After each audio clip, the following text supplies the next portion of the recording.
নমস্কার সবাইকে। আমার নতুন একটা রেসিপিতে আপনাদের সবাইকে স্বাগত। আপনারা কিরকম আছেন জানাবেন। আমি মোটামুটি ভালোই আছি। তো আমি আজকে বানাচ্ছি মরলা মাছের রেসিপি। আপনারা দেখতে থাকুন, আশা করি আপনাদেরও খুব ভালো লাগবে। তো আমি প্রথমে ভালো করে মরলা মাছগুলোকে কেটে ধুয়ে নুন হলুদ মাখিয়ে নিয়েছি। নিয়ে আমি এর উপরে দিয়ে দিলাম বড় সাইজের একটা আর ছোট সাইজের একটা পেঁয়াজ কুচি করে কেটে রেখেছিলাম, সেটাকে দিয়ে দিলাম।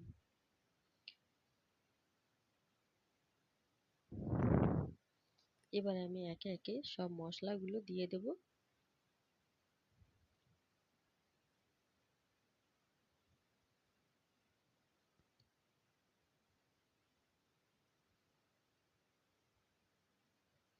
এবারে আমি আদা রসুন পেস্ট করে রেখেছিলাম, সেই পেস্টটা দিয়ে দিলাম 2 টেবিল চামচের মতো।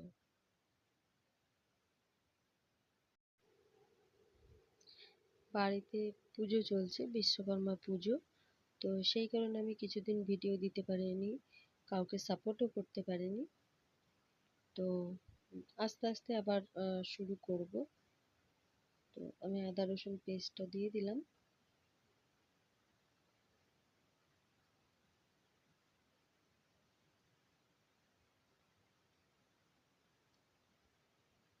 এবারে আমি ওই বাটিটা ধুয়ে একটু জল দিয়ে দিলাম।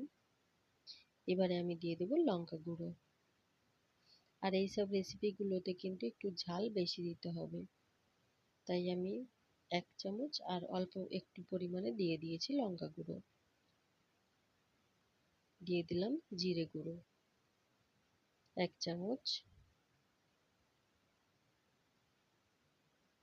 দিয়ে দেবো হলুদ গুঁড়ো 1 চামচ। দিয়ে দিলাম অল্প পরিমাণে একটু মিষ্টি,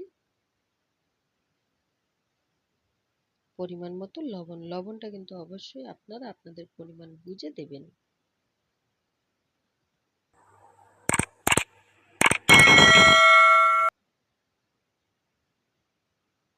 আর আমি কিছু আলু কুচি করে রেখেছিলাম, আলু ভাজার মতো, সেই আলুটাকে দিয়ে দিলাম। আর যদি আমার ভিডিওগুলো ভালো লাগে অবশ্যই লাইক কমেন্ট শেয়ার, চ্যানেলটাকে সাবস্ক্রাইব করে আমার পাশে থাকবেন। নতুন পুরনো সকল বন্ধুদের অনেক অনেক ভালোবাসা।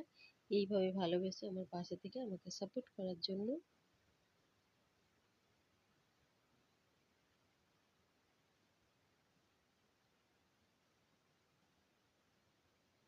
আপনারাও অবশ্যই রেসিপিটা বাড়িতে ট্রাই করবেন, আশা করি আপনাদেরও অনেক ভালো লাগবে।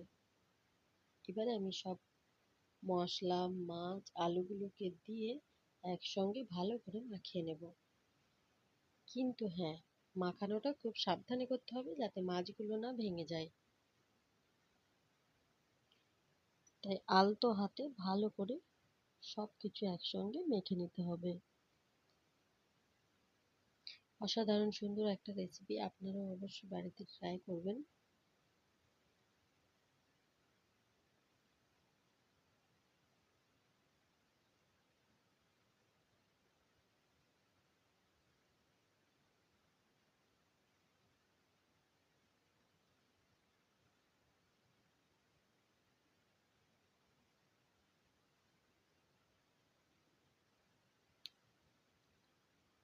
সবকিছুকে কিন্তু খুব সুন্দর করে মিশিয়ে নিতে হবে, যাতে নুন হলুদ লঙ্কা সব মশলাগুলোই ভালোভাবে মিশে যায়।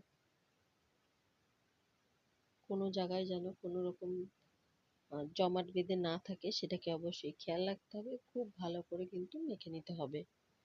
আর মাখানোটা যত সুন্দর হবে রেসিপিটাও কিন্তু ততটাই টেস্ট হবে।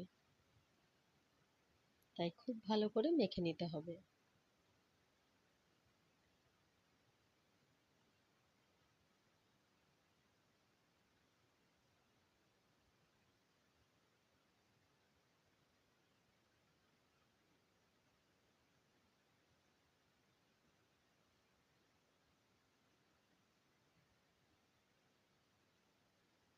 তো আমি কিন্তু সময় নিয়ে আস্তে আস্তে করে খুব সুন্দরভাবে মেখে নিয়েছি, যাতে আমার মাছগুলোও না ভাবে আর সুন্দর করে মাখা হয়ে যায়। এবারে আমি 5 মিনিটের জন্য ঢাকা দিয়ে রেখেছিলাম। 5 মিনিট পরে কড়াইতে তেল দিয়ে দিয়েছি, দিয়ে দিলাম অল্প পরিমাণে একটু কালো জিরে ফোড়ন।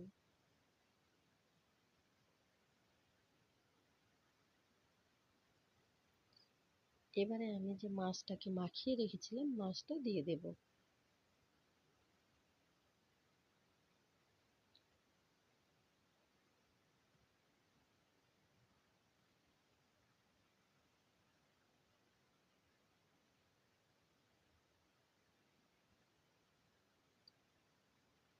মাছগুলোকে দিয়ে দিয়েছি।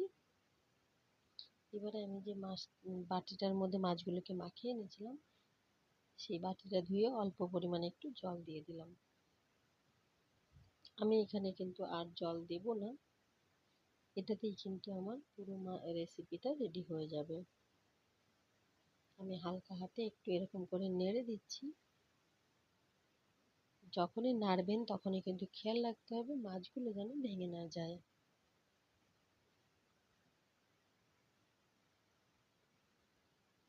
তো আমি 10 মিনিটের মতন মাছটাকে রান্না করে নিয়েছি। তারপর আমি এখানে দিয়ে দিলাম কারি পাতা। আবারও আমি কারি পাতাটা দিয়ে 3-4 মিনিটের মতো রান্না করে নিয়েছি। একদম রেসিপিটা রেডি হয়ে গেছে আমার। অসাধারণ সুন্দর একটা গন্ধ বেরাচ্ছে। তো রেসিপিটা কতটা সুন্দর হয়েছে তার জন্য কিন্তু অবশ্যই আপনাদেরকে বাড়িতে ট্রাই করতে হবে, তবেই বুঝতে পারবেন কতটা সুন্দর হয়েছে খেতে আর কতটা টেস্টি হয়েছে। না খেলে কিন্তু বুঝতে পারবেন না। তো এবারে আমি নামিয়ে নিচ্ছি।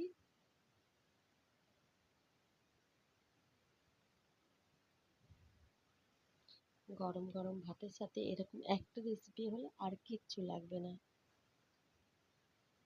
দেখুন কি দারুণ হয়েছে, যেমন দেখতেও দারুণ হয়েছে খেতেও কিন্তু অসাধারণ হয়েছে। তো সবাই ভালো থাকবেন, সুস্থ থাকবেন, সাবধানে থাকবেন। দেখা হবে আবার নতুন একটা ভিডিওর সাথে। নতুন পুরনো সকল বন্ধুদের অনেক অনেক অনেক ভালোবাসা।